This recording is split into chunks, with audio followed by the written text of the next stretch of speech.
Pahalgam, a name now etched in our collective memory. April 22nd, 2025, what should have been a peaceful spring day in the picturesque town of Jammu and Kashmir turned into a nightmare. A brutal terror attack left over 24 dead and several injured. Shockwaves ran across the country, and the message from New Delhi was clear. Enough is enough. Hello, my name is Tejas and you're watching Lokmat Times. Today we break down India's strong retaliatory measures following the Pahalgam terror attack. What each step means, why it matters, and how it changes equation between India and Pakistan. Stay with us as we unpack the full story, but before that, don't forget to subscribe to our channel if you haven't already and press the bell icon to never miss an update. Pahalgam, a top tourist destination known for its beauty, is also symbolic of Kashmir's return to normalcy. In the recent years, the region had started to see peace, development and tourism after years of unrest. But on April 22nd, 2025, that calm was shattered.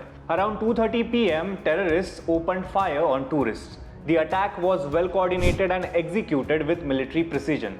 28 people lost their lives and dozens were left battling injuries. The nation watched in horror. Initial investigations by Indian agencies revealed clear cross-border linkages. The fingerprints of Pakistan-backed terror groups were all over it. The timing was no coincidence either. The attack came right after peaceful elections in Jammu and Kashmir, a sign that the democratic process was being deliberately targeted. India's top decision-making body on national security and strategic affairs is called the Cabinet Committee on Security, or the CCS. Chaired by the Prime Minister, the CCS includes key ministers from Defence, Home, Finance and Foreign Affairs. It is where India's biggest security responses are planned. On the night of the Pahalgam attack, the CCS met at the Prime Minister's residence. The meeting went on for hours.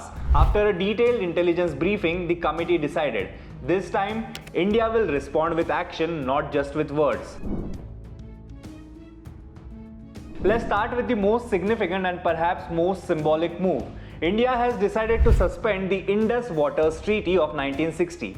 Now, what is this treaty? The Indus Waters Treaty was brokered by the World Bank between India and Pakistan in 1960. Under this deal, India allowed Pakistan to access waters from three major rivers, the Indus, Jhelum and Chenab, even though they originate in India. This was a rare example of cooperation even during times of war. But not anymore. By suspending the treaty, India is sending a powerful message. Water, a basic lifeline, will not flow to a country that supports terrorism. This move doesn't mean India will cut water immediately, but it opens the door for reviewing dam projects, irrigation plans and storage across these rivers. This puts pressure on Pakistan's already struggling agricultural economy. Nearly 80% of Pakistan's irrigation depends on these rivers. It's a lever India has rarely used, and now it's on the table.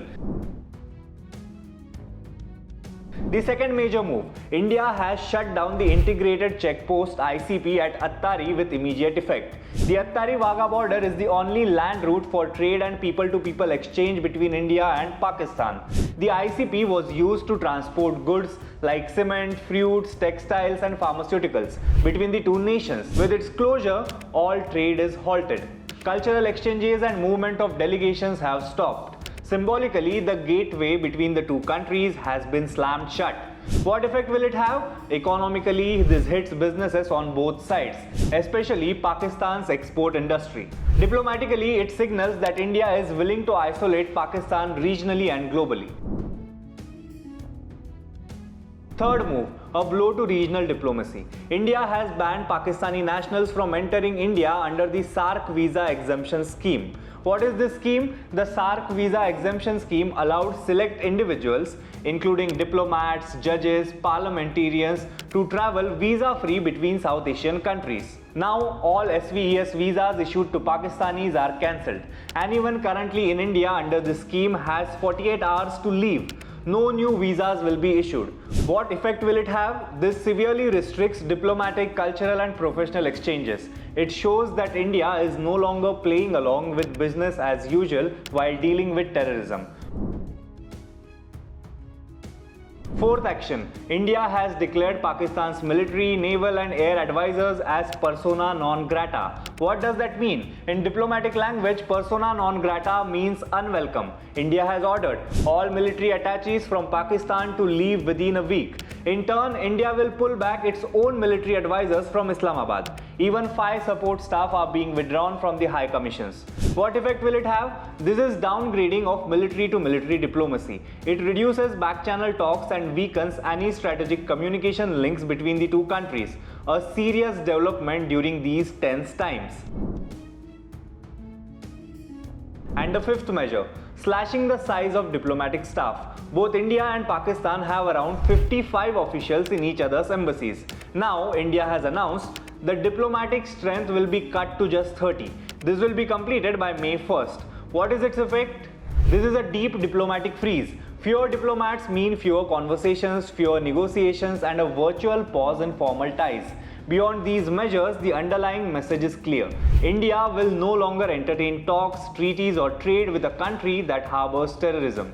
The Cabinet Committee on Security (CCS) condemned the Pahalgam attack in strongest terms. They noted the attack was meant to derail the democratic process in J&K. It was a blow against peace, progress and development. But the global response was telling. Dozens of countries from the US and UK to France, Japan and Australia sent messages of support to India. They not only condemned the attack but also reaffirmed their support in the fight against terrorism. Where does this leave India and Pakistan? We are at a crucial juncture. These steps by India aren't just reactive, they are strategic, long-term responses aimed at changing the way the world sees terror originating from Pakistan. But there is another goal, signaling to Indian public that national security is non-negotiable.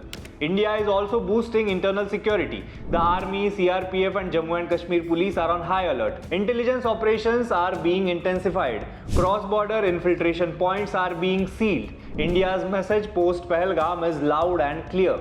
There will be no compromise on national security. From shutting borders to choking water supply, from diplomatic downgrades to international messaging, India is playing hardball. Not with the people of Pakistan, but with its terror factories. If you found this breakdown insightful, don't forget to like, share and subscribe to Lokmat Times.